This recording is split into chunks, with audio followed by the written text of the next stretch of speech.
সকাল সকাল একটু ইলিশের বাজার পরিস্থিতির খবর জানবো। চলে যাব চাঁদপুরের, সেখান থেকে যুক্ত হচ্ছেন সহকর্মী আল ইমরান শোভন। শোভন, RICL TMX, যুগের পর যুগ স্থাপনা থাকে মজবুত। আমি এই মুহূর্তে রয়েছি চাঁদপুর জেলা শহরের অন্যতম যে বৃহৎ ইলিশ বাজার, যেটি শহরের বড় স্টেশন এলাকা অবস্থিত।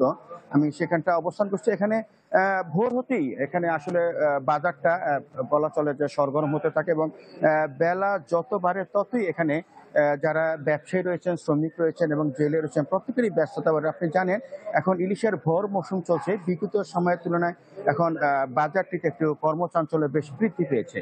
তবে ব্যবসায়ীরা বলছেন এখানে যে পরিমাণ ইলিশ আমদানি হচ্ছে, সেই ইলিশ মূলত তারা যে প্রত্যাশা ছিল তাদের, সেই প্রত্যাশা অনুযায়ী ইলিশ এখানে সরবরাহ হচ্ছে না।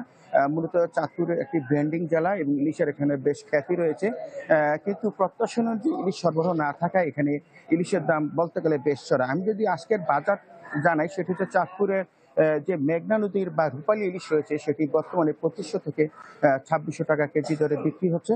এছাড়া ভোলা, বরিশাল বা উপকূলীয় এলাকা থেকে যে ইলিশটি আমদানি করা হয়, সেটি বিক্রি হচ্ছে কেজি প্রতি 2000 থেকে 2100 টাকা দরে। ব্যবসায়ীরা বলছেন চাঁদপুরের মেঘনা নদীতে দীর্ঘদিন ধরেই কাঙ্ক্ষিত ইলিশ পাওয়া যাচ্ছে না।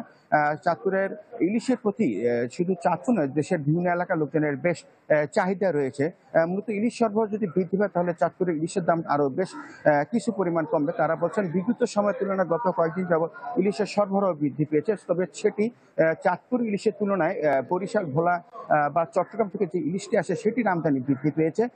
তারা বলছেন এখন ভোর মৌসুম চলছে, এই ইলিশের দাম একটু বেশি থাকার কারণে যারা বিশেষ করে মধ্যবিত্ত পরিবার রয়েছেন বা সাধারণ মানুষ তাদের জন্য বেশ কষ্টসাধ্য হয়ে পড়েছে। তো চাঁদপুর থেকে ইলিশ নিয়ে এই ছিল সর্বশেষ খবর। শোভন, ধন্যবাদ আপনাকে। দর্শক, চাঁদপুর থেকে ইলিশের বাজার পরিস্থিতির খবর জানছিলাম।